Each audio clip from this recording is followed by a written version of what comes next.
শনিবার প্রদেশ বিজেপি কার্যালয়ে যথাযোগ্য মর্যাদায় আধুনিক ত্রিপুরার রূপকার মহারাজা বীর বিক্রম মাণিক্য বাহাদুরের ১১৫তম জন্মজয়ন্তী উদযাপন করা হয়। উপস্থিত ছিলেন মুখ্যমন্ত্রী ডাক্তার মানিক সাহা, প্রদেশ বিজেপির সভাপতি রাজীব ভট্টাচার্য সহ অন্যান্য নেতৃত্ব। প্রথমে উপস্থিত সকলে মহারাজা বীর বিক্রমের প্রতিকৃতিতে পুষ্পার্ঘ্য অর্পণ করে বিনম্র শ্রদ্ধা নিবেদন করেন।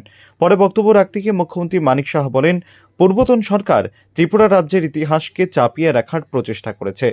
বিশেষ করে ত্রিপুরার মহারাজাদের যে কৃতিত্ব রয়েছে তা জনসমক্ষে আনার চেষ্টা করেনি, বরং তা সকলের আড়ালে রাখার চেষ্টা করেছে। কিন্তু ২০১৮ সালে এই সরকার প্রতিষ্ঠিত হওয়ার পর থেকে ত্রিপুরার মহারাজাদের কৃতিত্ব এবং ইতিহাস সকলের সামনে নিয়ে আসার প্রচেষ্টা করা হয়েছে।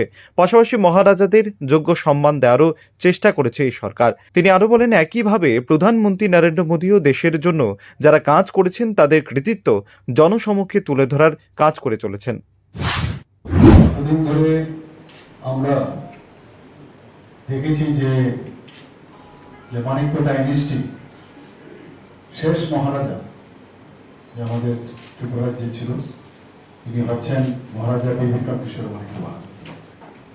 আমরা দেখলাম যে আগের যে সরকার ছিল ওনাদের ইতিহাস মানুষ যেন না জানতে পারে, তার সবসময় ওরা এই বিষয়ে সবার সামনে এই কথাগুলো বলতেন যে ত্রিপুরার মহারাজারা কিছুই করেননি।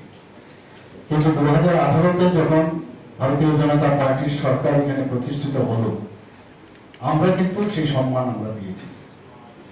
আমরা সম্মান দিতে জানি এবং বিশেষ করে আমাদের মাননীয় প্রধানমন্ত্রীজি সবসময় যারা এই দেশের জন্য কাজ করে গেছেন, যাদের ইতিহাস কখনো ভোলার নয়, তাদেরকে স্মরণ করার যে রীতিনীতি, সেটা আমরাও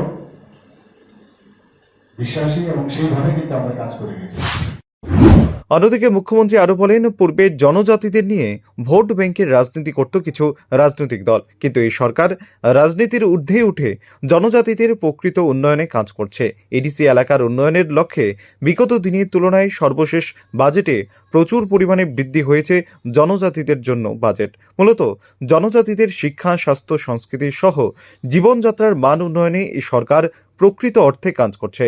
কারণ বিজেপির আদর্শই হচ্ছে অন্তিম ব্যক্তির উন্নয়ন। বিশেষ করে জনজাতিদের জন্য এই সরকার যথেষ্ট আন্তরিক। তিনি আরও বলেন, একজন জনজাতি অংশের মহিলা দেশের ইতিহাসে এই প্রথম আজ দেশের রাষ্ট্রপতি হয়েছেন। আমরা এতদিন দেখেছি যে যারা জনজাতি ভাই বোনেরা আছে তাদেরকে নিয়ে ভোট বাক্সে যে একটা চিন্তা ভাবনা এতদিন ওরা চিন্তা করে, আমরা এসে দেখলাম যে এই যে একটা পরিবেশ এতদিন ধরে ত্রিপুরাতে বিদ্যমান ছিল, তার থেকে আমরা বের করে নিয়ে এসে আমরা সবসময় আমরা জানি যে আমরা একটা আদর্শে বিশ্বাস করি এবং যারা অন্তিম ব্যক্তি, যারা বিশেষ করে জনজাতি গোষ্ঠীর যারা আছে, তাদের যদি উন্নয়ন না হয় তবে কোনোদিনই রাজ্যের উন্নতি হবে না।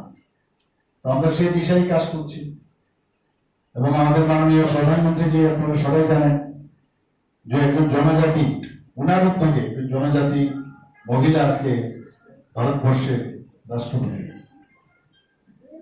এখানে আমরা জনজাতিদের জন্য ত্রিপুরা সরকার যে বিভিন্ন উন্নয়নের পরিকল্পনা আমরা নিয়েছি, এখানে এডিসিতে বারবার ওনারা কিছু যারা বিধায়িকারা আছেন এবার বিধানসভায় বলার চেষ্টা করেছে যে মাত্র ৬০০ কোটি টাকা ওনাদের জন্য বরাদ্দ করা হয়েছে বাজেটে।